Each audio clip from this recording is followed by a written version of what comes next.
ইউসুফ নবীর কতটা সৌন্দর্য ছিল নবী আমার হাদিস শরীফে বর্ণনা দিয়েছেন সাহাবীরা সুম্মা উরিজা ইলাস সামাইস সালিসা জিবরাইল যখন আমাকে নিয়ে তৃতীয় আসমানের দুয়ারে পৌঁছালেন কোথায় তৃতীয় আসমান ফাস্তাফতাহা জিবরাইল মুসলিম শরীফের 300 নম্বর হাদিস শরীফে আমার আল্লাহ পাকের নবী সাহাবী আনাস ইবনে মালিক রাসূলের খাদেম হাদিসে বর্ণনা করলেন না না না না প্রিয় নবী আমার বললেন আমি আর জিবরাইল আলাইহিস সালাম যখন আল্লাহ পাকের মিরাজ রজনীতে তৃতীয় আসমানের দুয়ারে যখন পৌঁছালাম ফাস্তাফতাহা জিবরাইল আমিন আলাইহিস সালাম তৃতীয় আসমানের ফেরেশতাদেরকে ডেকে বললেন ও তৃতীয় আসমানের দায়িত্বশীল ফেরেশতার দল তৃতীয় আসমানের দরজা খুলে দাও কিলা মানান্তা জিজ্ঞেস করা হলো তুমি কে কলা উনি জবাব দিয়ে বললেন আনা জিবরাইল আলাইহিস সালাম আমি আল্লাহর ফেরেশতা জিবরাইল আবার জিজ্ঞেস করা হলো ও ভাই জিবরাইল মাআকা তোমার সঙ্গে কে রয়েছে উনি জবাব দিলেন হাদা মুহাম্মাদুর রাসূলুল্লাহ একটু জোরে বলুন সুবহানাল্লাহ তোমার সঙ্গে কে ভাই জিবরাইল বলল উনি আমার আল্লাহ পাকের প্রেরিত রাসূল মুহাম্মদ সাল্লাল্লাহু আলাইহি ওয়াসাল্লাম তো বললেন তার কি আল্লাহ পাকের দরবারে নিয়ে আসার নির্দেশ দেওয়া হয়েছে বললেন হ্যাঁ জিবরাইল হুজুর বললেন হ্যাঁ তাকে আল্লাহর দরবারে আল্লাহ আমন্ত্রণ করেছেন জোরে বলুন প্রিয় নবী আমার জবাব প্রিয় নবী আমার পরেই হাদিস শরীফে বললেন সাহাবীরা মনে রাখো ফাফতিহা লানা সুতরাং তৃতীয় আসমানের ফেরেশতারাও আর দেরি না করে বিলম্ব না করে আমাদের জন্য দরজা উন্মুক্ত করে দিল ফাইদানা বিউসুফা আলাইহিস সালাম তৃতীয় আসমানে প্রবেশ করে আমি মুহাম্মদুর রাসূলুল্লাহ সাল্লাল্লাহু আলাইহি ওয়াসাল্লাম ইউসুফ নবী সঙ্গে সাক্ষাৎ করলাম আর একটু মন খুলে বলুন এখান থেকে আমরা আহলুস সুন্নাহ ওয়াল জামাআহ আমাদের আকীদার আরেকটা প্রমাণ নবীরা হায়াতুন নবী নবীরা আরে নবী মুহাম্মদ সাল্লাল্লাহু আলাইহি ওয়াসাল্লাম তো আখিরি জামানার শেষ নবী নবীদের শেষ তিনি যখন মেরাজে যাচ্ছেন ইউসুফ নবী তো তখন দুনিয়ায় বেঁচে অথচ সেই নবীর সঙ্গে তৃতীয় আসমানে সাক্ষাৎ তার মানে নবীরা হায়াতুন নবী নবীদের ব্যাপারে যদি কেউ মৃত বলে যে মরে গেলে আর মরা গরু ঘাস খায় এরা বেঈমান এরা কি বলুন প্রিয় নবী আমার বললেন ইন্নাল আম্বিয়া আহয়াউন ফি কুবুরিহিম ওয়া ইউসাল্লুনা ফিহিম আও কামা ক্বালা আলাইহিস সালাম আল্লাহ পাকের নবী মুহাম্মদুর রাসূলুল্লাহ সাল্লাল্লাহু আলাইহি ওয়াসাল্লাম সাহাবীদেরকে ডেকে বললেন ও বাবা সাহাবীরা মনে রাখো तमाम পৃথিবীর সকল নবী রাসূল পয়গম্বর আলাইহিমুস সালাতু ওয়াস সালাম তারা তাদের কবর জীবিত ওয়ায়ুসাল্লুনা ফীহিম এবং কবরের ভেতরে তারা সময় মতো নামাজ আদায় করেন আর মন খুলে বলুন ফাসাল্লামা আলাই ইউসুফ নবী রাসূলকে সালাম দিলেন জোরে বলুন মারহাবা এবং মোবারকবাদ দিলেন জোরে বলুন নবী আমার হাদিস শরীফে বললেন সাহাবীরা মনে রাখো তৃতীয় আসমানে আমার সঙ্গে হযরত নবী ইউসুফের সাক্ষাৎ হলো না না না না না কদ উতিয়া শাতরাল হুসনি আও কামা ক্বালা আলাইহিস সালাম সমগ্র পৃথিবীর অর্ধেক সৌন্দর্য আল্লাহ তাআলা ইউসুফের চেহারায় ঢেলে দিয়েছেন নবী বর্ণনা দিচ্ছেন সাহাবীরা আমি ইউসুফ নবীকে দেখলাম तमाम পৃথিবীর সব সৌন্দর্যকে দুভাগে ভাগ করে আল্লাহ অর্ধেক সৌন্দর্য নবী ইউসুফের চেহারায় আল্লাহ মাখিয়ে দিয়েছেন আর একটু মন খুলে বলুন বিখ্যাত ঘটনা আপনারা জানেন যে জুলেখাকে যখন ওই মিশরের মেয়েরা তার বিরুদ্ধে প্রোপাগান্ডা রটালো যে কি করে মেনে নেওয়া যায় একটা বাদশার স্ত্রী বাড়ির গোলামের সঙ্গে চাকরের সঙ্গে জড়িয়ে পড়ে। তো জুলেখা প্রমাণ করতে চেয়েছিল আমি কিসে জড়িয়েছি, তাই উনি স্বামীকে বলেছিলেন যত যুবতী মহিলা আছে, যৌবন আছে এমন মহিলাদের সব ইনভাইট করো, সুন্দর করে তাদের বসার ব্যবস্থা লাগানো, হেলান দেওয়া, হেলান দিয়ে বসার আরাম, কেদারা, কুরসি ব্যবস্থা করা হলো, লেবু দেওয়া হলো, ফল দেওয়া হলো, ছুরি দেওয়া হলো। আর বলা হয়েছিল যে তোমাদেরকে যখন ফল খেটে খাওয়ার নির্দেশ দেওয়া হবে তখন তোমরা খাওয়া শুরু করবে, ফল কাটা শুরু করবে। প্রতিমধ্যেই সবাই রেডি। হযরত নবী ইউসুফ আলাইহিস সালামকে ওই নারীদের সম্মুখে পেশ করা হয়েছিল আর নির্দেশ দেওয়া হয়েছিল এবার তোমরা ফল কেটে খাওয়া শুরু করো। কোরআন শরীফ এসেছে তারা ফল কাটা বাদ দিয়ে হাতের আঙুলগুলো কত ছড়িয়ে দিয়েছিল, কিন্তু কোনো হুঁশ ছিল শুধু নবী ইউসুফের আল্লাহ যে সুন্দর দিয়েছে ওই সুন্দরকে ওরা ফলফাল করে দেখছে। আল্লাহু আকবার। হাত কেটে যাচ্ছে তারপরেও কোনো হুঁশ তাদের ছিল না। তারা বলেছিল যে এটা মনে হয় দুনিয়ার কোনো মানুষ নয়, ফেরেশতা নেমে এসেছে। জোরে বলুন বলুন ইন হাদা ইল্লা মালাকুন কারীম। কোরআনে আল্লাহ বিবরণ দিয়েছে এটা মানুষ নয়, এটা মনে হয় সম্মানিত কোনো ফেরেশতা। ভাই তো এই জুলেখা একদিন চক্রান্ত করলো যে ইউসুফকে আমার প্রতি লালায়িত করতেই হবে। ইউসুফ লালায়িত না হলে এক পক্ষে তো প্রেম জমে না, এক পক্ষে সুতরাং উনি বাদশার দরবারের অন্দরমহল ছিল 7টা দরজার পর, 7টা দরজা পার করে বাদশার অন্দরমহল। একদিন উনি নবী ইউসুফ আলাইহিস সালামকে ছলে বলে কৌশলে ওই অন্দরমহলে ডাকলেন, আর যাবার পথে সব দরজাগুলো লক করে গেছে। অগল্লাকাতিল আবওয়াব অকালাত হাইতা লাক। 7টা দরজা বন্ধ করে অন্দরমহলে গিয়ে জুলেখা একদম তার, উনিও ছিলেন অত্যন্ত সুন্দরী লাবণ্যময় চেহারা, ওনার এই লাবণ্যময় চেহারার পোশাক খুলে ইউসুফ নবীর সামনে উলঙ্গ হয়ে অকালাত হাইতা লাক নিজের প্রতি আসক্তি করার জন্য বলল, হে ইউসুফ এসো, কাম শক্তি তুমি তোমার যৌন শক্তি পূরণ করো। নাউজুবিল্লাহ।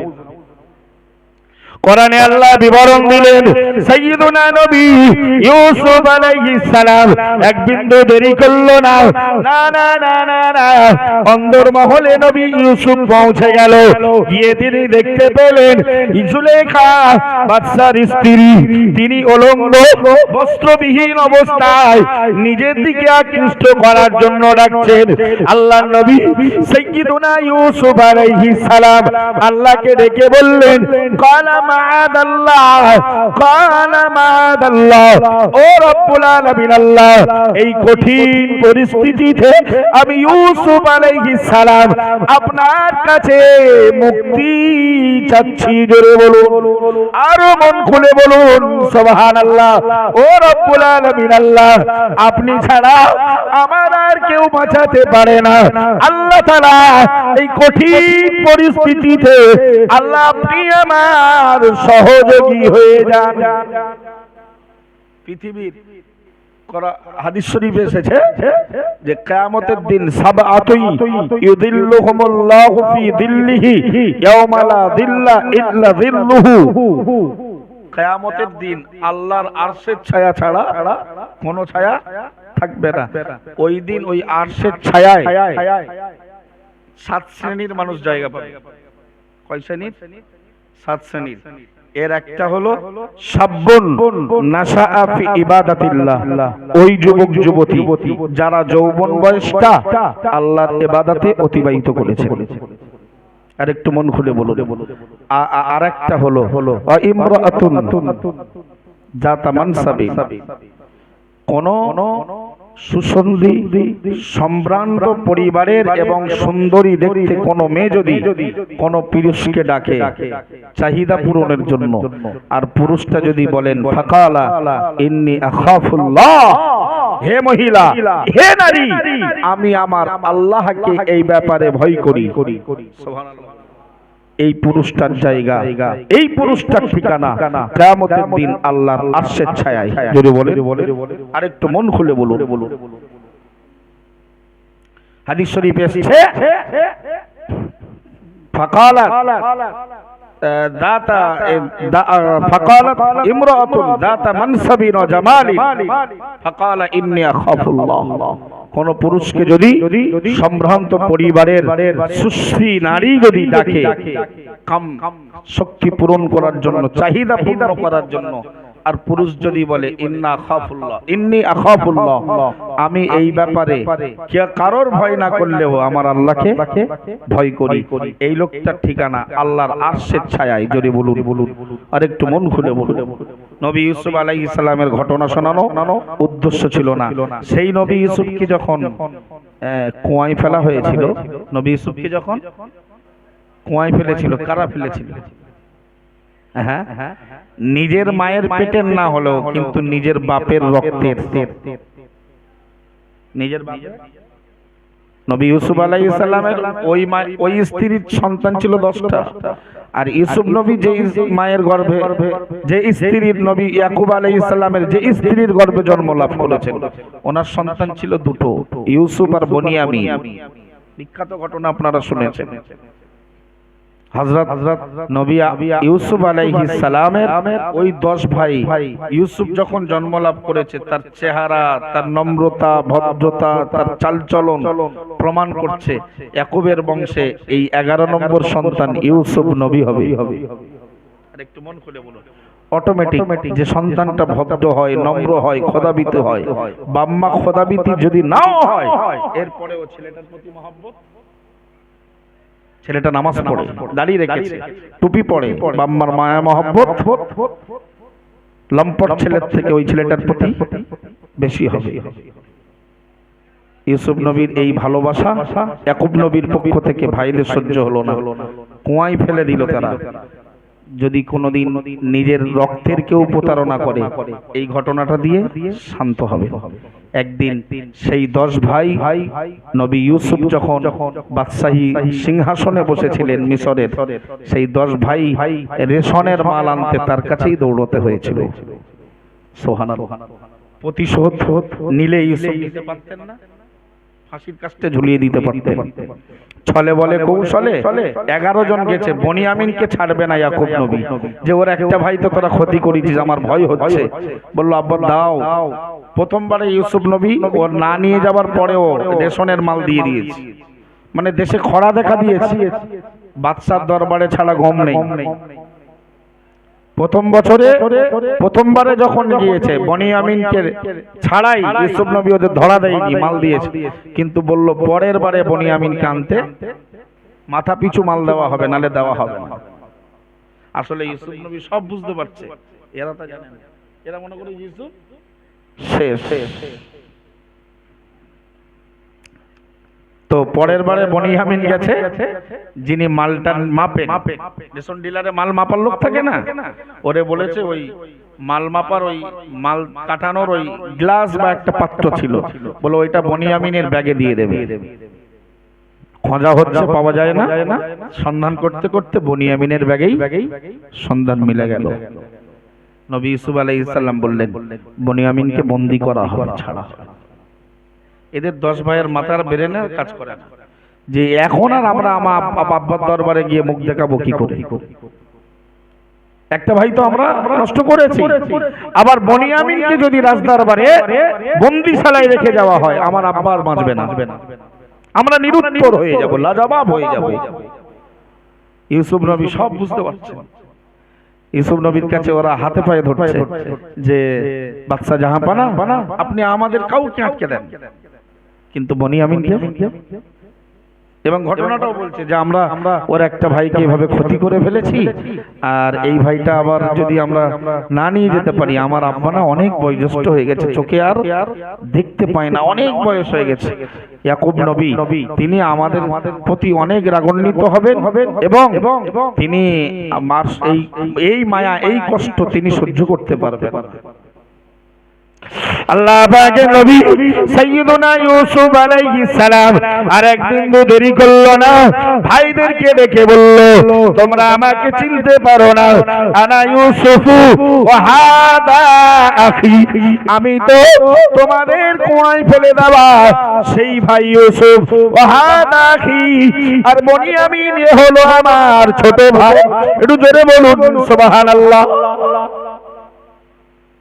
তোমরা আমাকে চিনতে পারোনি, আমি সেই ইউসুফ, আল্লাহ আমাকে বাদশাহিত্ব দিয়েছেন। যদি বলুন বলুন স্বপ্ন দেখেছিলেন ইউসুফ নবী, ইন্নী রাআইতু আহাদা আশারা কাওকাবা ওয়াশ-শামসা ওয়াল কামার রাআইতুহুম লি সাজিদিন। কোরআন শরীফের 12 পারার সূরা ইউসুফের ভেতরে উনি অল্প বয়সে আব্বাকে ডেকে বললেন, আব্বা আমি ইউসুফ যেন রাতে স্বপ্ন দেখছি, 11টা নক্ষত্র, 9 নবগ্রহ এখন শেষ, বই থেকে তুলিনি যদিও, যেহেতু স্যার রবীন্দ্রনাথের একটা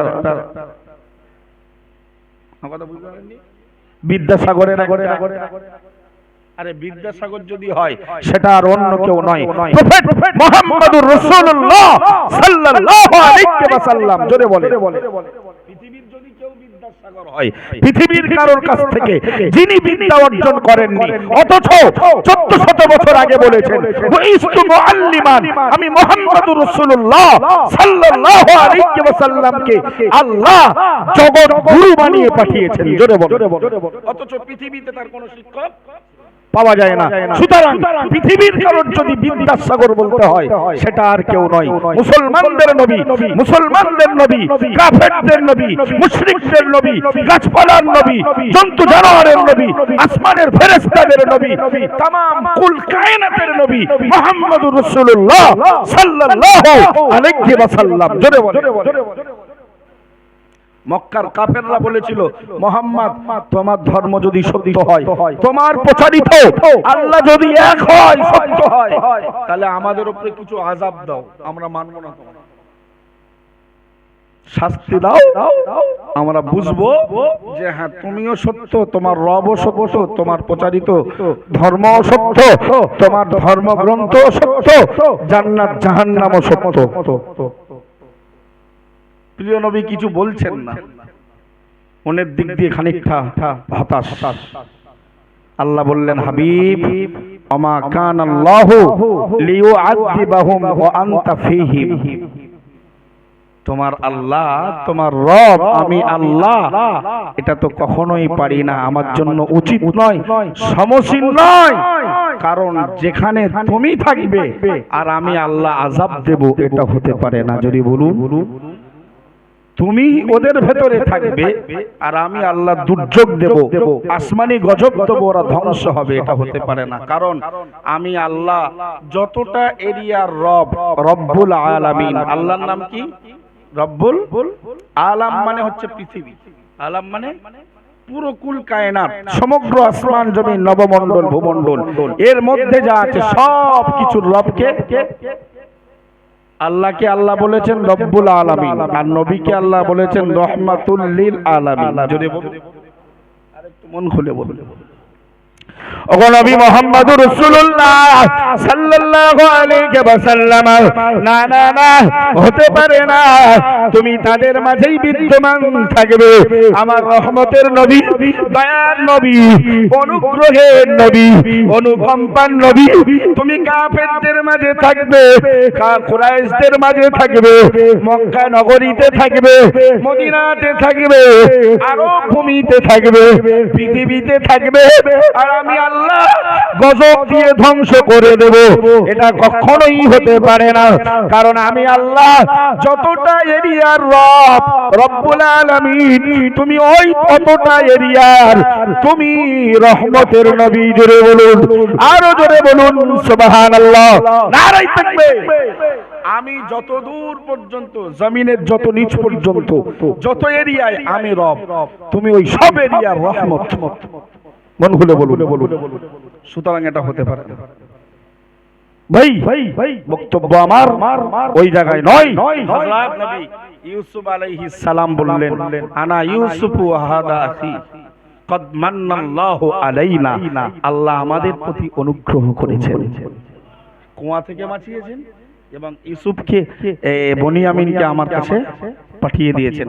যাও আমার এই ইযহাবু বিকামিসিন, আমার এই জামা মোবারকটা নিয়ে যাও, যে জামাটা তোমরা আমার পোশাক খুলে কুয়ায় ফেলেছিলে, আর ওই পোশাকে বিদামিন কাদিবিন, একটা হরিণ বা ছাগল জবাই করে মিথ্যা পশুর রক্ত লাগিয়ে আমার বাপকে বলেছিলে ফাআকালাহু যিব, নেকড়ে বাঘ তোমার বেটাকে খেয়েছে। আমি অলঙ্গ অবস্থায় ছিলাম, কুয়াতে যখন ফেললে কুয়ার পানির উপরে বসার জন্য তক্তা আর লেবাস নিয়ে জিব্রাইল হাজির হয়ে গিয়েছিল। আর একটু মন খুলে বলুন, রাখে আল্লাহ মারে কে? মারে আল্লাহ। কথাটার বাস্তব পাচ্ছেন? আমার ওয়াজ কি বুঝছেন কিছু? সুতরাং সর্বস্তরে কিছু হলে পায়ে যদি টক্করও লাগে, কাঁটাও ফোটে, আগে আল্লাহকে ডেকে বলুন, আল্লাহ বিপদগ্রস্ত, তুমি আমাকে সবর দাও। সর্বপ্রথম কি দাও? সবর। প্রিয় নবী হাদিস শরীফে বললেন, আরবাউম মান উতিয়াহুন্না ফাকাদ উতিয়া খায়রান কাসীরা, আও কামা ক্বালা আলাইহিস সালাম। আল্লাহ পাকের নবী মুহাম্মদুর রাসূলুল্লাহ সাল্লাল্লাহু আলাইহি ওয়াসাল্লাম হাদিস শরীফে বিবরণ দিলেন, ওয়া মাসাবিরা ওয়া আমার উম্মাতুম্মাতিরা। আমি নবী মুহাম্মদুর রাসূলুল্লাহ সাল্লাল্লাহু আলাইহি ওয়াসাল্লাম বলছি, যাকে দুনিয়াতে চারটি জিনিস দেওয়া হলো, তাকে অজস্র কল্যাণ নসিব করে দেওয়া হলো। একটু জোরে বলুন সুবহানাল্লাহ। নবী আমার বললেন, চারের এক নাম্বারটা হলো কলবুন শাকিরুন। চারটে জিনিস যাকে দেওয়া হলো, তাকে দুনিয়া আসমানের সব কল্যাণ নসিব করা হলো। চারের এক, আরবিতে বলুন কলবুন শাকিরুন। কৃতজ্ঞ অন্তর। পানি পান করেছেন, আলহামদুলিল্লাহ। ডাল ভাত খেয়েছেন, আলহামদুলিল্লাহ। শুধু ভাত খেয়েছেন, আলহামদুলিল্লাহ। বিরিয়ানি খেয়েছেন, আলহামদুলিল্লাহ। লম্বা দোয়াটা না জানলেও এটা কত বলতে পারি আমরা। টয়লেট থেকে বার হবেন, নবী বললেন টয়লেটে যাওয়ার সময় বাম পা দিয়ে পড়বে, আল্লাহুম্মা ইন্নী আউযু বিকা মিনাল খুবসি ওয়াল খাবাইস। হে আল্লাহ, আমি তো শয়তানের ঘরে যাচ্ছি। কার ঘরে? আল্লাহর ঘর মসজিদ বাইতুল্লাহ। আর পেশাব পাখানাটা, গোসলখানাটা খবিসের ঘর, শয়তানের ঘর। ওখানে গিয়েও লোকে বহু শয়তানি করে। তাই আল্লাহ নবী শেখালেন, উম্মতেরা তোমরা পড়ে নেবে বাম পাটা দিয়ে, মসজিদে যাবার সময় ডান পা দাও, ওটা পবিত্র ঘর। জোরে বলুন। প্রিয় নবী আমার বললেন, মসজিদে যখন তোমরা যাবে পবিত্র হয়ে মসজিদের ভেতরে ডান পাটা বাড়িয়ে দিয়ে এই দোয়াটা পড়ে নাও, আল্লাহুম্মা ইফতাহলি আবওয়াবা রাহমাতিকা। ও রব্বুল আলামিন আল্লাহ, ও রব্বুল আলামিন আল্লাহ, আমি আপনার রহমতের দুয়ারে এসেছি। ইফতাহলি আবওয়াবা রাহমাতিকা, আপনি আপনার রহমতের সব দরজাগুলো আমার জন্য ওপেন করে দিন। একটু জোরে বলুন সুবহানাল্লাহ। ইয়া আমার উম্মাত উম্মতির দল, ইবাদত শেষ হয়ে গেল, বার হবার সময় বাম পাটা বাড়িয়ে দিয়ে ওই দোয়াটা পড়ে নাও, আল্লাহুম্মা ইন্নী আসআলুকা মিন ফাদলিকা। ও রব্বুল আলামিন আল্লাহ, আমি আপনার কাছে আপনার ফজিলত, করুণা, অনুগ্রহ, আপনার কাছে আমি আমার রুজি সন্ধান চাচ্ছি। একটু জোরে বলুন সুবহানাল্লাহ। আমি আপনার কাছে আপনার করুণার দরখাস্ত করছি। মসজিদ থেকে যেহেতু বেরোচ্ছি, সব সময় যেন আপনার করুণা, আপনার ফজল, করম, রহম আমার প্রতি বর্ষিত হয়। জোরে বলুন। তো টয়লেট যাবার মসজিদে যাবার সমান হবে না? একটু আলাদা। কারণ ওখানে গেলে কাকে পাওয়া যায়? শয়তান। আর মসজিদে গেলে আল্লাহ হাসিল করা হয়। এটা নোংরা জায়গা।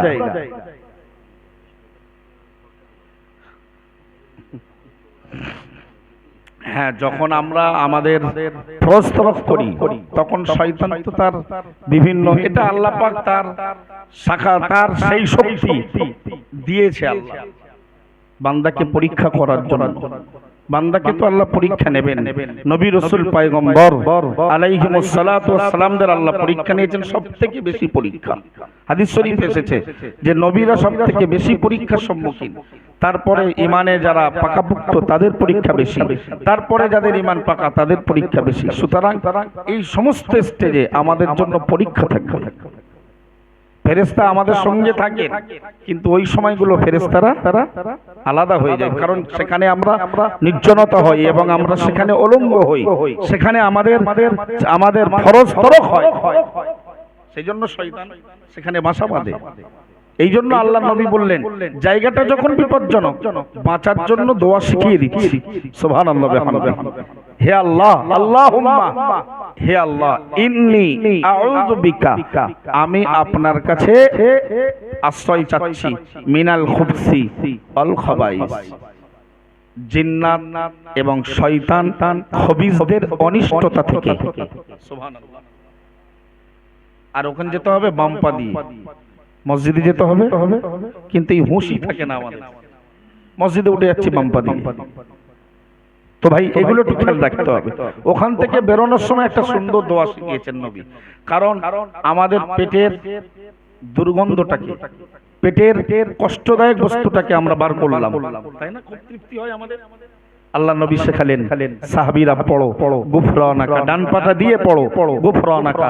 আল্লাহ ওর ভিতরে যদি কোনো কুমন্ত্রণা এসে যায়, ভিতরে যদি আমার জেহেনে যদি কোনো চিন্তা টিন্তা হয়, আমি যদি কোনো খারাপ কাজ টাজ করে ফেলি ওর ভেতরে নির্জন ভাবে, আল্লাহ গুফরানাকা, আমি তোমার কাছে ক্ষমা চাচ্ছি। সে ব্যবস্থাটাও রেখে যে ওখানে শয়তানি কোনো যদি প্লবন প্রচনা কাজ করে তো সর্বপ্রথম বলো গুফরানাকা, আল্লাহ তুমি তো গফুর, তুমি তো গফফার, তোমার কাছে আমি ক্ষমা চাচ্ছি। তারপরে পড়ো আলহামদুলিল্লাহিল্লাযী, সমস্ত প্রশংসা সেই আল্লাহর, আযহাবা আন্নিল আদা, যিনি আমার থেকে কষ্টদায়ক বস্তুকে দূর করে দিলেন। আর একটু মন খুলে বলুন, ও আফানি, এবং যিনি আমাকে শান্তি দিলেন। কারণ যদি 2 দিন 4 দিন 5 দিন পায়খানা না হয়, শুধু কষ্ট না, এক পর্যায়ে লোকটা মারাও যেতে পারে, ঠিক না ভুল? গ্যাস হলে যতক্ষণ না ক্লিয়ার হবে আপনি স্বস্তি পাবেন। সুতরাং এই ট্যাঙ্কি ওখানে খালি করা, এটা আল্লাহ প্রদত্ত এক বড় নিয়ামত। যদি বলুন কত লোকের আছে খুব সহজে তাদের এগুলো ক্লিয়ার, খুব কষ্ট হয়, খুব কষা রক্ত বেরোয়। আল্লাহ আমাদেরকে হেফাজত করুন, বলুন আমিন। কমপক্ষে তো কোনতে বেরিয়ে এই কথাটা বলতে পারি আলহামদুলিল্লাহ। কমপক্ষে কি বলতে পারি? আলহামদুলিল্লাহ, আল্লাহ তুমি আমার এই কষ্ট দূর করেছো, সুতরাং প্রশংসা তোমার। তাহলে আমি কি বললাম? 4টে জিনিস যার যে পেলো সব পেলো। 1 নাম্বারটা কি বলেছি? কলবুন শাকিরুন, কৃতজ্ঞ অন্তর। কি বলুন? 2 টাকা রোজগার করেছেন আলহামদুলিল্লাহ, 500 টাকা রোজগার করেছেন আলহামদুলিল্লাহ, 5000 হয়েছে তাতেও আলহামদুলিল্লাহ, কিচ্ছু হয়নি। বলতে চাইবেন না, বলতে চাইবে না নফস, কিন্তু নফসকে শেখাতে হবে যে আমি আমার আল্লাহর বান্দা, আমি না খেয়ে আমি সুখে অসুখে, আমি দুঃখ দুর্দশা বেদনায় যাতে থাকবো, আমার আল্লাহ যদি খুশি হয় আমিও খুশি। এটা কৃতজ্ঞ অন্তর। আর একটা হলো 2 নম্বরে হলো নবী বললেন অলিসানুন দাকিরুন, জিকিরকারী জিহ্বা। জিহ্বা, যে লোকটা জিহ্বা সব সময় আল্লাহর জিকির করে। আল্লাহ আল্লাহ করাটা শুধু জিকির নয়, কাজ করছেন বিসমিল্লাহ বলে শুরু করলেন, জোহরের আজান হলো, আপনি সময় মতো নামাজে আসেন বা নামাজ পড়ে নিলেন সেই জায়গায়। এই টাইম সকাল 8টা থেকে জোহর পর্যন্ত টাইমটা আপনার জন্য জিকির হয়ে যাবে। তবে এর মাঝখানে শরিয়ত বিরোধী কোনো কাজ, জিকির কাকে বলে দেখুন, আপনি কাজ করছেন, ব্যবসা করছেন, হঠাৎ করে ব্যবসার মাঝখানে হারামের অপশন এসেছে, আপনি ভাবলেন না এটা তো শরিয়ত নিষেধ করেছেন, হারাম, ছেড়ে দিলেন, এটাও আল্লাহর জিকির। সুবহানাল্লাহ। জিকির কথার অর্থ স্মরণ, সর্বস্তরে আল্লাহর কথাটাকে মনে রাখা। শুধু আল্লাহ আল্লাহ করাটা জিকির নয়, শরীয়তটাকে মেনে চলাই আপনার 24 ঘন্টা জিকির হয়ে যাবে। যদি বলুন আরো মন খুলে বলুন, তাহলে যাকে দেওয়া হলো জিকির করাই বা স্মরণকারী জিহ্বা। 3 নম্বরে নবী বললেন অবাদানুন আলাল বালাই সাবিরুন, বিপদে ধৈর্যশীল দেহ। বিপদে, মুসিবতে, রোগে ধৈর্যশীল দেহ যাকে দেওয়া হলো, সেই লোকটাও মানে এক কথায় যিনি ধৈর্য ধারণ করতে শিখেছেন সেই লোকটা দুনিয়া আখিরাতের সব কল্যাণ প্রাপ্ত হবেন। যদি বলুন ভাই, কিছু কিছু মানুষের বেলায় এমন জীবন হয়, এত কঠিন, এত মুসিবতের জীবন হয়, যেন মনে হয় দুনিয়াটা তার কাছে অন্ধকার। দুনিয়াটা অন্ধকার, সে কিচ্ছু দেখতে পায় না। আপনি সান্ত্বনা নেবেন, হতাশ হবেন না, বিষণ্ণ হবেন না। নবী ইউনুস আলাইহিস সালাম এমন জায়গায় অবস্থান করছিলেন, পৃথিবীর আলো তিনি মাছের পেটের ভেতর থেকে আবার সাগরের তলদেশে, অতল গহ্বরে সাগরের নিচে নবী ইউনুস আবার মাছের পেটের ভেতরে। পুরো দুনিয়াটা বিস্তীর্ণময় দুনিয়া হওয়ার পরেও নবী ইউসুফের কাছে সেটা, ইউনুস আলাইহিস সালামের কাছে পুরো অন্ধকার। পুরো কি এরকম যদি কঠিন অস্ত্রের মধ্যে আপনি আক্রান্ত হন যে দুনিয়া যেন আপনার কাছে অন্ধকার, সংকুচিত, সংকীর্ণ, আপনি ইউনুস নবীর ওই ঘটনাটাকে, মাছের পেটের ভেতরে থাকা ঘটনাটাকে আপনি মনে করুন। নবী ইউনুস আলাইহিস সালাম মাছের পেটের ভিতর থেকে বলে ফেললেন লা ইলাহা ইল্লা আনতা সুবহানাকা ইন্নী কুনতু মিনাজ জালিমিন। এটা কি আমরা কি বলি? দোয়ায়ে ইউনুস। অনেক মানুষ যখন বিছানায় পড়ে থাকে অনেক দিন ধরে, তাই না, আমরা দোয়া ইউনুস পাঠ করি না? আগে হতো এগুলো, আপনাদের এলাকায় হয় কি জানি না, আমার ডায়মন্ড হারবারের দিকে আজও হয়, ইউনুস খতম বলে। অনেকজন মিলে, নামাজি মুসল্লিরা মিলে এই দোয়াটা পড়ে একটু দোয়া করলো, আল্লাহ যদি হায়াত রাখে তাহলে সুস্থ করবেন, যদি হায়াত শেষ হয় আসানের সঙ্গে আল্লাহ মৃত্যু দেবে, এই আশায়। কারণ নবী ইউনুসকে আল্লাহ এই দোয়ার বিনিময়ে আল্লাহ তাকে মাছের পেট থেকে উদ্ধার করেছিলেন। কোরআন শরীফের সূরাতুল আম্বিয়া 17 পারার একটি আয়াতে আমার আল্লাহ নবী ইউনুসের ঘটনা জানিয়ে দিল। ইউনুস নবী আলাইহিস সালাম আল্লাহকে ডেকে বললেন লা ইলাহা ইল্লা আনতা, ও রব্বুল আলামিন আল্লাহ, আপনি ছাড়া কোনো উপাস্য নাই, সুবহানাকা, সুবহানাকা, আল্লাহ তাআলা আমি তোমার নামের পবিত্রতা ঘোষণা করছি। ইন্নী কুনতু মিনাজ জালিমিন, আপনার নির্দেশ আসার আগেই, আপনার অর্ডার আসার আগেই, আপনার অনুমতি না পাওয়ার আগেই আল্লাহ আমার বেরিয়ে পড়াটা, এলাকা ছেড়ে বেরিয়ে পড়াটা অপরাধ হয়েছে, আমি অপরাধীদের একজন। একটু জোরে বলুন সুবহানাল্লাহ। সারা জীবন অনেক ভুল করেছেন, হক ফাঁকি দেওয়া ছাড়া, হক ফাঁকি দেওয়া ছাড়া। বিপদের পরিধি যতই বেশি হোক, একবার রাতের আঁধারে আল্লাহকে ডেকে বলুন আল্লাহ বহু অন্যায় করেছি, আল্লাহ আমি আপনার দুয়ারে পাড়ি দিয়েছি, তওবা করছি, ইস্তেগফার করছি, চোখের পানি ঝরান, আল্লাহ আপনার সমগ্র গুনাহকে মাফ করে দেবেন। শুধু মাফ না, আপনার বিগত দিনের গুনাহগুলোকে আল্লাহ সওয়াব দ্বারা পরিবর্তন করে দেবেন। যদি বলুন তার দলিল হলো কোরআন শরীফের 19 পারার 5 পৃষ্ঠা, সূরার নাম সূরাতুল ফুরকান। মহান আল্লাহ জানিয়েছেন ইল্লা মান তাবা ওয়া আমানা ওয়া আমিলা আমালান সালিহা। মহান আল্লাহ বললেন আমার যে গুনাহগার বান্দা বান্দীগুলো তওবা পড়ে নিল, বিশুদ্ধ হয়ে গেল, আমার দরবারে ফিরে এলো, ওয়া আমানা, গুনাহ করে করে যাদের অন্তরটা ধ্বংস হয়ে গিয়েছিল, যাদের ঈমানটা বিনষ্ট হয়ে গিয়েছিল, তওবা পড়ে যারা ঈমানকে নবায়ন করে সাজালো, ও আমিলা আমালান সালিহা, এরপরে ভালো কাজ শুরু করলো, মহান আল্লাহ জানিয়েছেন ফাউলাইকা ইবাদদিলুল্লাহু সাইয়্যাতিহিম হাসানাত, আল্লাহ তাআলা তাদের গুনাহগুলো নেকি দ্বারা পরিবর্তন করে দেবেন। আরো মন খুলে বলুন ইউনুস নবী যখন পড়ে ফেললেন, আল্লাহ আমি অপরাধীদের একজন, আমার আল্লাহ দেরি করলেন না, বললেন ফাস্তাজাবনা লাহু। উম্মতে মুহাম্মাদি, তোমাদেরকে ইউনুস নবীর ঘটনা শোনাচ্ছি শুধু হা হুতাশ আহ উহ করার জন্য নয়, শিক্ষা নেওয়ার জন্য। এইরকম কঠিন সময় তোমার জীবনেও আসতে পারে, এই ঘটনা দিয়ে তুমি তখন শান্ত হবে। ফাস্তাজাবনা লা, দরিয়ার অতল গহ্বরে তলদেশ থেকে, মাছের পেটের ভেতর থেকে ইউনুস আমাকে ডেকেছে। ফাস্তাজাবনা লাহু, আমি আল্লাহ ইউনুসের ডাকটাকে কবুল করে নিয়েছি। আর একটু মন খুলে বলুন, আমি ইউনুস নবীর ডাকে উত্তর দিয়ে দিলাম, জবাব দিয়ে দিলাম, এবং আমি ওয়ানাজাইনাহু মিনাল গাম্মি, কঠিন বিপদ থেকে আমি ইউনুস নবীকে মুক্তি দিয়েছিলাম। একটু জোরে বলুন সুবহানাল্লাহ। ওয়া কাযালিকা নুনজিল মুমিনিন। ওগো উম্মতে মুহাম্মাদি, মুমিন গোষ্ঠী তোমরা মনে রাখো, এই রকম বিপদে যদি তোমরাও আর আমি আল্লাহর স্মরণ করো, না না না না না, আমি আল্লাহ বলছি এমন ভাবেই আমি বিশ্বাসী গোষ্ঠীকে মুক্তি দিয়ে থাকি। জোরে বলুন, এইভাবেই আমি বিশ্বাসী সম্প্রদায়ের মুক্তির ব্যবস্থা করি। সুতরাং ভাই বাবু, আমাদের সুখের দিনে না বেশি করে আল্লাহর কাছে চাওয়া উচিত, ঠিক না ভুল? তাহলে তো দুঃখের দিনে ডাকলেই, সুখের দিনে যত বেশি আল্লাহকে ডাকবেন, আল্লাহ প্রচন্ড খুশি হবে যে আমার বান্দার তো কোনো কিছুর অভাব নেই, কিন্তু তারপরে আমার বান্দা আমার কৃতজ্ঞতা আদায় করছে, ইবাদত করছে, দাসত্ব স্বীকার করছে।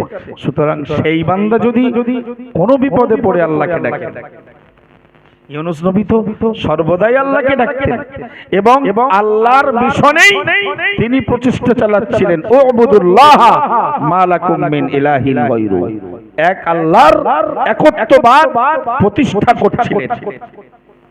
সেই নবী বিপদে পড়েছেন, আল্লাহকে এক পর্যায়ে ডাকলেন, আল্লাহ মাছের পেট থেকে উদ্ধার করলেন।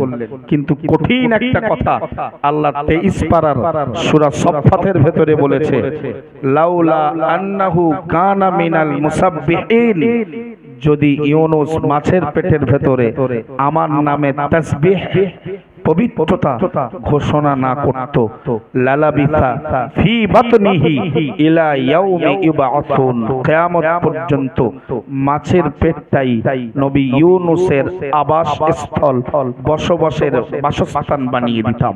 নাউজুবিল্লাহ। এই কথাটাও কিন্তু পক্ষান্তরে আমার আল্লাহ।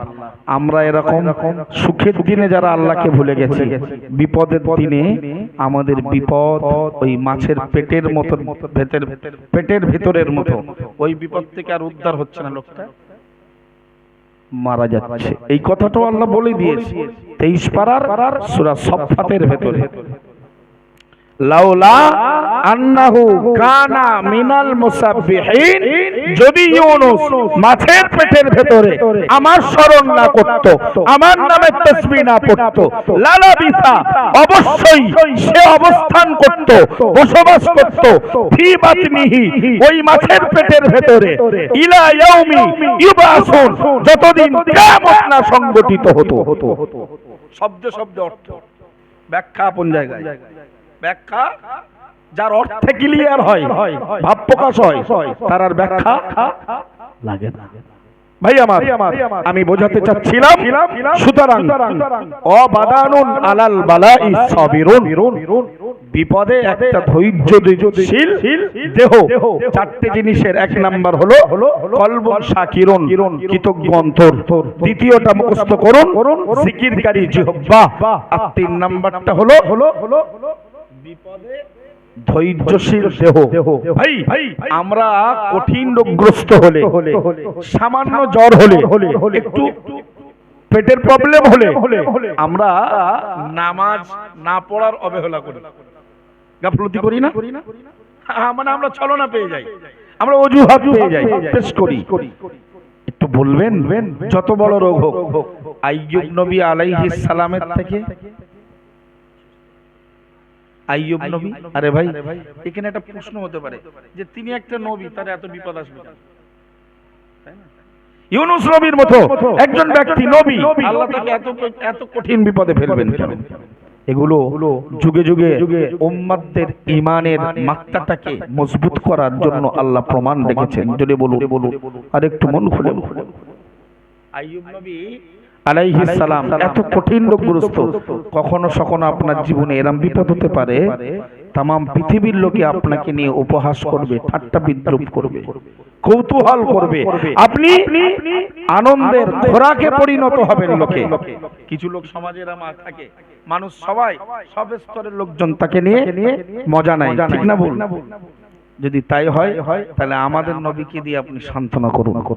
আমাদের নবীকে তো বিভিন্ন জন মক্কার লোকেরা তারা বিভিন্ন ভাবে রাসূলকে নিয়ে উপহাস করত, মজা করত, ঠাট্টা করত। যদি রোগের কারণে হয়, আপনি বলবেন আমি রোগের কারণে নামাজ পড়ছি না, আমার রোগের কারণে আমি আল্লাহর ইবাদত করতে পারছি না, কিন্তু আপনার রোগটা তো হযরত আইয়ুব আলাইহিস সালামের বেশি নয়। কিতাবের ভেতরে এসেছে যে আইয়ুব নবী আলাইহিস সালাম কঠিন রোগগ্রস্ত, পরিবার আত্মীয় স্বজন সবাই তার থেকে চলে গেছে, এলাকার বাইরে বার করে দেওয়া হয়েছে, দুর্গন্ধ, দেহ পচন ধরেছে। আল্লাহু আকবার।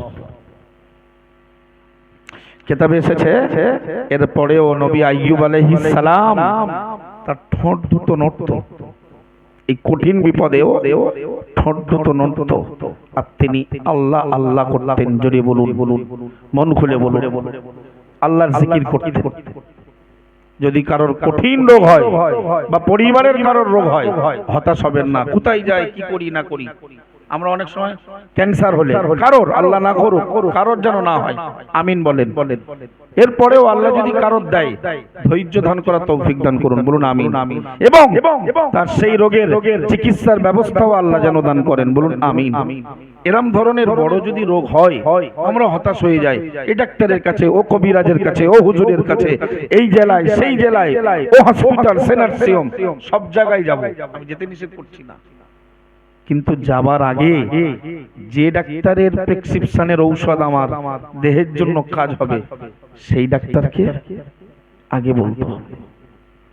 যিনি নবী আইয়ুব আলাইহিস সালামকে লোকে ভেবেছিল পছন্দ ধরে হয়তো শেষ হয়ে যাবে, তার রোগ এলাকায় ছড়িয়ে পড়তে পারে, সেই নবী আইয়ুব আলাইহিস সালামকে আল্লাহ একেবারে পূর্ণাঙ্গ সুস্থতা করে দিলেন। যদি বলুন আর একটু মন খুলে বলুন আইয়ুব নবীর কথা। আল্লাহ আযকুর আবদানা আইয়ুব ইদ নাদা রাব্বাহু আন্নী মাসসানিয়াদ দুররু ওয়া আনতা আরহামুর রাহিমিন। আল্লাহ কোরআন শরীফে 23 পারার সূরা সাদের ভেতরে আল্লাহ তার জীবন কাহিনী বলে রোগীদের জন্য সান্ত্বনা রেখেছেন। যদি বলুন আর একটু মন খুলে বলুন ভাই।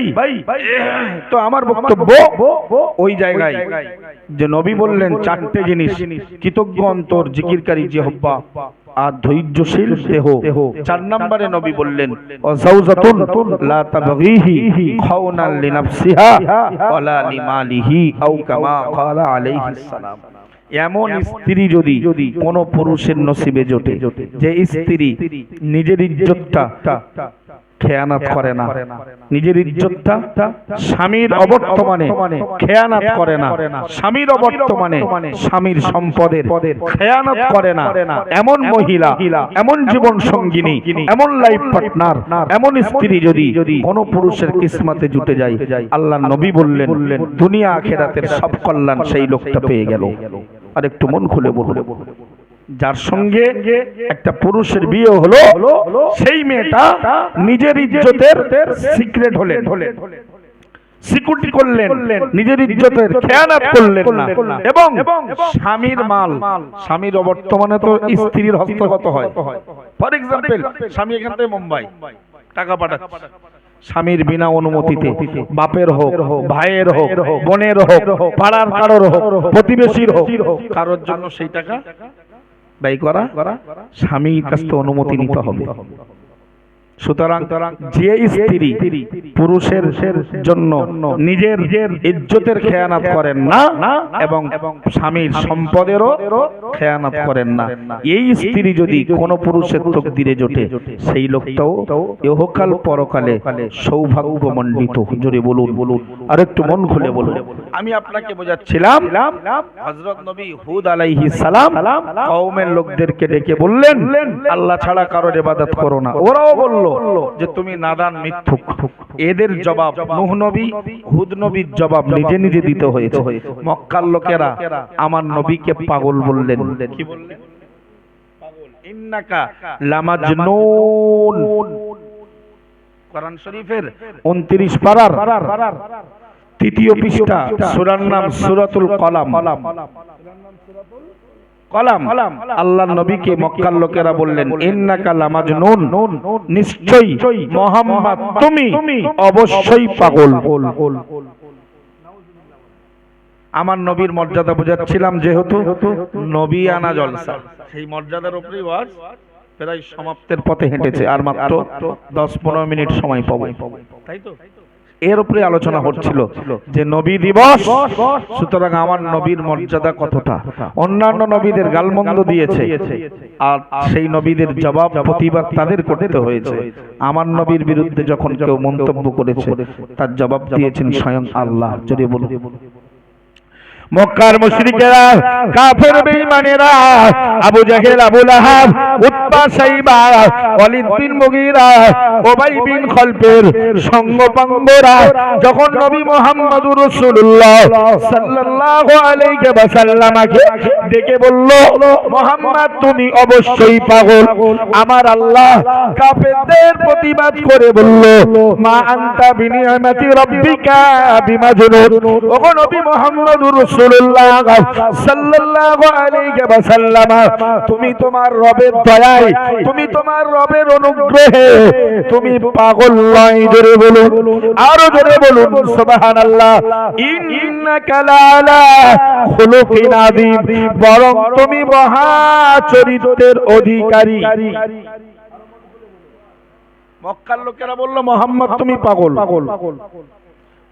আল্লাহ বললেন, মুহাম্মদ সাল্লাল্লাহু আলাইহি ওয়াসাল্লাম তুমি তোমার রবের দয়ায় অনুগ্রহে পাগল নয়, বরং ওয়া ইন্নাকা লাআলা খুলুকিন আযীম, তুমি মহান চরিত্রের অধিকারী। সুবহানাল্লাহ।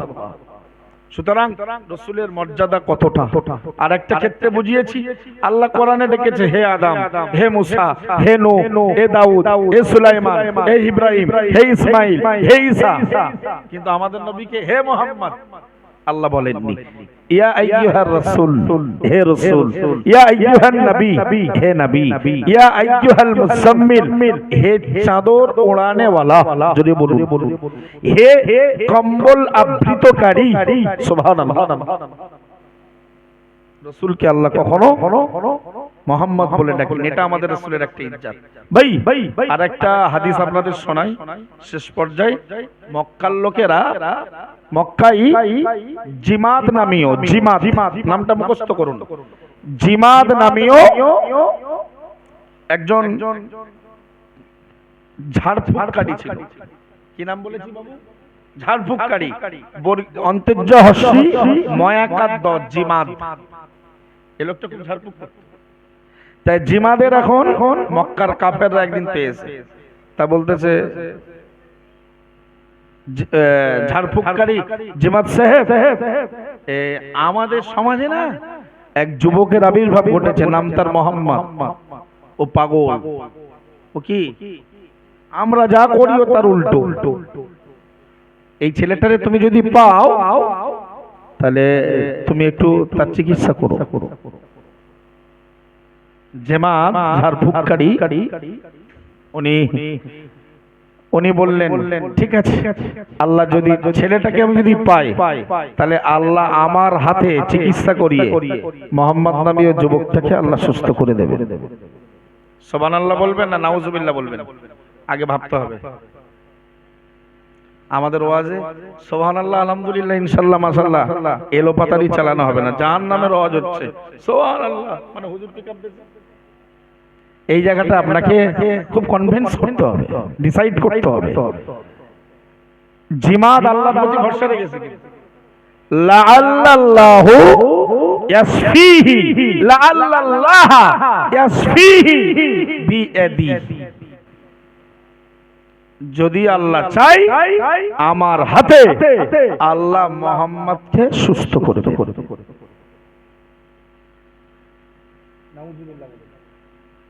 কারণ ওদের বর্ণিত রোগটা তো আমার রাসূলের ভেতরে, সুতরাং চিকিৎসার কিছু প্রয়োজন নেই। জিমাদ আসলে বুঝে উঠিনি যে মুহাম্মদ কে, এটা আসলে জিমাদ ঝাড়ফুঁককারী জানতো না। তাই আল্লাহর প্রতি ভরসা রেখে উনি ওনার তরিকা বজায় রেখেছে যে মুহাম্মদকে যদি আমি পাই, সাক্ষাৎ হয়, আল্লাহ চাইলে আমার হাতে তাকে আল্লাহ সুস্থতা দেবে। প্রিয় নবীর সঙ্গে একদিন জিমাদের দেখা হলো, জিমাদের সাক্ষাৎ হলো। হযরত নবী করিম সাল্লাল্লাহু আলাইহি ওয়াসাল্লামকে জিমাদ বলছে যে মুহাম্মদ, তুমি কি সেই মুহাম্মদ যার ব্যাপারে দুরূদ শরীফ আল্লাহুম্মা সাল্লি আলা সাইয়্যিদিনা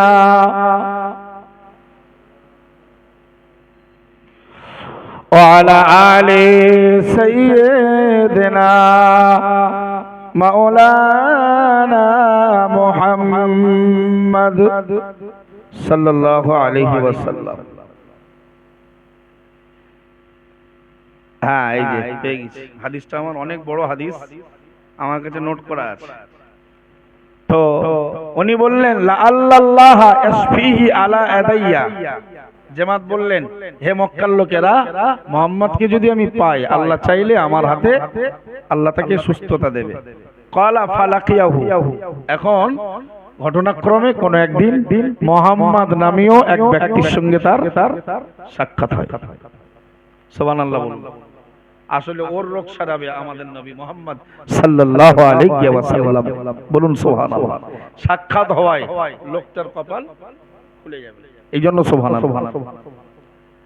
ফাকালা মানে জিমাদ ঝাড়ফুঁককারী বলছে, ইয়া মুহাম্মদ, হে মুহাম্মদ, ইন্নী উরাকি মিন হাদিহির রিহ, আমি ঝাড়ফুঁক করে করে বেড়াই। ওয়া ইন্নাল্লাহা ইয়াসফি আলা ইয়াদাইয়া মান শাআ, যদি আল্লাহ চাই তাহলে আমার হাতে তুমি সুস্থতা বা আরোগ্য লাভ করবে। ফাহাল্লাকা, তোমার কি হয়েছে বাবা,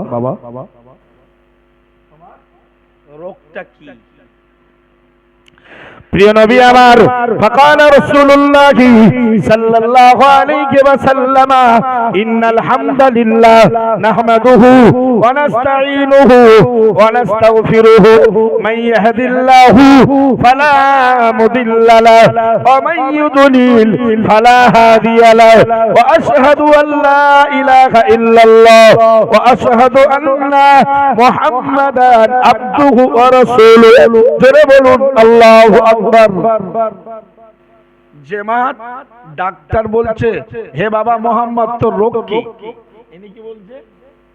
হুজুররা যেটা বলে স্টেজে উঠে, ইমাম সাহেব খুতবায় উঠে বলে না, হুজুর বললেন তাকবীরদার নারায়ে তাকবীর, নারায়ে তাকবীর। জনাব মুহতারাম মুফতি আব্দুল মুহিত সাহেব, আমার ভাইজান এসেছে, সময় মতো আসবেন, আমার কথাটা শুনতে হবে, এদিকে মন দেন। জিমাদ বলল, কি হয়েছে মুহাম্মদ তোমার? বলল, আমার কি হয়েছে শুনবা? ইন্নাল হামদালিল্লাহ, নিশ্চয়ই সমস্ত প্রশংসা আল্লাহ। নাহমাদুহু, আমি আল্লাহর প্রশংসা করছি। ওয়া নাস্তাঈনুহু, আমি আল্লাহর কাছে সাহায্য চাচ্ছি। মাই ইয়াহদিল্লাহু ফালা মুদিল্লা লাহু, আল্লাহ যাকে হেদায়েত করে কেউ তাকে গোমরাহ করতে পারে না। জোরে বলুন। ওয়া মান ইউদ্লিল ফালা হাদিয়া লাহু, আল্লাহ যাকে গোমরাহ করে, পথ হারা করে, পথভ্রষ্ট করে, তাকে কেউ হেদায়েতের রাস্তা দেখাতে পারে না। আশহাদু আল্লা ইলাহা ইল্লাল্লাহ, আমি সাক্ষ্য দিচ্ছি আল্লাহ ছাড়া কোনো উপাস্য নাই। ওয়া আশহাদু আন্না মুহাম্মাদান আবদুহু ওয়া রাসূলুহু আমি আরো সাক্ষী দিচ্ছি মুহাম্মদ সাল্লাল্লাহু আলাইহি ওয়াসাল্লাম আল্লাহর বান্দা এবং রাসূল। জোরে বলুন আল্লাহু আকবার। রোগের নাম বুঝতে পারছেন? এইবার চলুন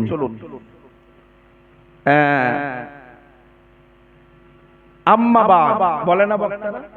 আম্মাবাদ মানে দরুদ সালাম এবং দরুদের পর আল্লাহর প্রতি প্রশংসা, নবীর প্রতি দরুদ হয়ে গেল, তারপরে আমার বক্তব্য এই বলো হুজুররা শুরু করেন। আম্মাবাদ মানে হলো প্রশংসা এবং নবীর প্রতি দরুদের পর। আম্মাবাদ মানে হলো বাদাল হামদি ওয়াস সালাহ, আল্লাহর প্রশংসা এবং নবীর প্রতি দরুদ পড়ার পর। আমার কথা বুঝতে পারলেন? এবারে কল, এবারে জামাত বলছে, জামাত ঝাড়ফুঁককারী। ফাকালা আইদ আলাইয়া কালিমাতিকা হাউলা, তুমি যে কালেমাগুলো বাক্যগুলো পড়েছো আর একবার আমাকে শোনাও। সুবহানাল্লাহ। তুমি যে ইন্নাল হামদালিল্লাহ নাহমাদুহু ওয়া নাস্তাইনু পড়েছো মুহাম্মদ, তোমার রোগ কি জিজ্ঞেস করলে তুমি এগুলো পড়েছো, ওগুলো আরেকবার শোনাও। ফাআদাহুন্না আলাইহি রাসূলুল্লাহি সাল্লাল্লাহু আলাইহি ওয়াসাল্লাম সালাসা মাররাত, নবী আমার একবার না তিনবার শুনিয়ে দিলেন। আরো মন খুলে বলুন। জামাত ঝাড়ফুঁককারী বলল, লাকাদ সামিতু কাওলাল কাহানাতি ওয়া কাওলাস সাহারাতি ওয়া কাওলাশ শুআরাই ফামা সামিতু মিসলা কালিমাতিকা হাউলা। ও নবী মুহাম্মদুর রাসূলুল্লাহ সাল্লাল্লাহু আলাইহি ওয়াসাল্লাম, আমি অনেক জ্যোতিষীদের কাহানাত শুনেছি, আমি অনেক কবির কবিতা শুনেছি, আমি অনেক জাদুকরের জাদু দেখেছি, কিন্তু না না না, আপনি যে বাক্যগুলো ইন্নাল হামদালিল্লাহ নাহমাদুহু ওয়া নাস্তাইনুহু মান ইয়াহদিল্লাহু ফালা মুদিল্লা লাহু ওয়া মান ইউদ্লিল ফালা হাদিয়া লাহু ওয়া আশহাদু আল্লা ইলাহা ইল্লাল্লাহু ওয়াহদাহু লা শারীকা লাহু ওয়া আশহাদু আন্না মুহাম্মাদান আবদুহু ওয়া রাসূলুহু আম্মা বা'দ, এই কালিমাগুলো তো আমি আমার জীবনে কখনো শুনিনি। একটু জোরে বলুন সুবহানাল্লাহ। রোগ সারাতে এসেছিল ডাক্তার নিজে মুহাম্মদ সাল্লাল্লাহু হুজুরের হাতে নিজের ভেতর থেকে রোগ সারানোর চিকিৎসা নিয়ে বললেন, হুজুর ঈমানের কালিমা পড়িয়ে দেন। জোরে বলুন, আরো মন খুলে বলুন। ডাক্তার নিজে রোগী হিসাবে রোগের ট্রিটমেন্ট চিকিৎসা করিয়ে আরোগ্য লাভ করে ফিরেছেন। এটাই নবী করিম সাল্লাল্লাহু আলাইহি ওয়াসাল্লামের তার বিশ্বনবী দিবস বলেন, মিলাদুন নবী বলেন, এটাই তার আদর্শ। নবীর দিবস, নবীর জন্ম মানে আল্লাহ রাসূলের মতন করে জীবন যাপন করা, রাসূলের সুন্নাতের উপরে প্রতিষ্ঠিত হওয়া। আল্লাহ আমাদেরকে বলা শোনা অপেক্ষা আমল করার তৌফিক দিন। আমার ভাই এসেছেন অনেক দূর থেকে কষ্ট করে, আমি গুনাহগার, আপনারা জানেন। অল ইন্ডিয়া সুন্নাতুল জামাত নির্বাচিত আমি বারাসাত 2 নম্বর ব্লকের মধ্যমগ্রাম থানার অন্তর্গত বাগবেড়িয়া গ্রামে দাদা পীর কেবলার আম্মাজানের স্মৃতি Mohabbatun Nesa memorial Halimatus Sadia girls institute, এই বালিকা প্রতিষ্ঠানটি আমি দেখভাল করি।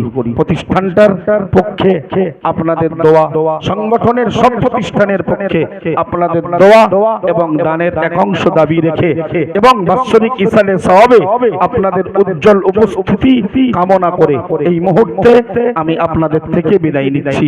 আমা তাওফিকি ইল্লা বিল্লাহ ওয়া আখিরু দাওয়ানা আনিল হামদুলিল্লাহি রাব্বিল আলামিন। দুরূদ শরীফ আল্লাহুম্মা সাল্লি আলা সাইয়্যিদিনা